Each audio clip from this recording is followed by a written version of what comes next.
ప్రభునందు ప్రియులైన మీకందరికీ యేసుక్రీస్తు ప్రభువారి నామంలో శుభవందనాలు తెలియజేస్తూ ఉన్నాం. ఎడారిలో సెలయేర్లు అనే ఈ దిన ధ్యానము కొరకై స్వాగతం. మే 21. నేను పాడిన పాట రాత్రి యందు జ్ఞాపకము చేసుకొందును. కీర్తన గ్రంథం 77వ అధ్యాయం 6వ వచనం. పాటలు పాడే ఒక పిట్ట గురించి విన్నాను. అది తన పంజరం మీద వెలుగు పడుతున్నప్పుడు నోరు విప్పి యజమాని కోరిన పాట ఎంత మాత్రమూ పాడదు.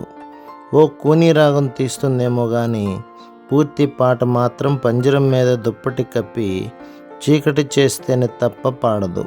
చాలామంది చీకటి అలుముకుంటేనే కానీ పాటలు పాడడం నేర్చుకోరు. నైటింగిల్ పక్షుల గురించి ఓ మాట ఉంది. ఆ పక్షి ముళ్ళుకేసి తన శరీరాన్ని గుచ్చుతూ పాట పాడుతుందట. దూతలు పాడే పాటలు రాత్రులు మాత్రమే వినిపిస్తుంటాయి.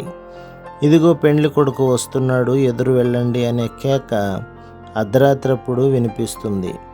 నిజంగానే ఆకాశం మబ్బులు కమ్మి చీకట్లు ఆవరించే వరకు ఆత్మకు తనను ఓరడించి సంతృప్తిపరిచే దేవుని అపారమైన ప్రేమ అర్థం కాదు. వెలుగు చీకట్లోనే జన్మిస్తుంది. ఉదయకాంతి రాత్రి చీకటి కడుపులో నుంచే వస్తుంది. నటాలి అనే పదవీ భ్రష్టురాలైన మహారాణి కోసం దక్షిణ ఐరోపా ప్రాంతాల్లో వెదగడానికి వెళ్ళిన జేమ్స్ క్రిల్మన్ అనే ఆయన ఇలా రాస్తాడు. అదో మరపురాని ప్రయాణం.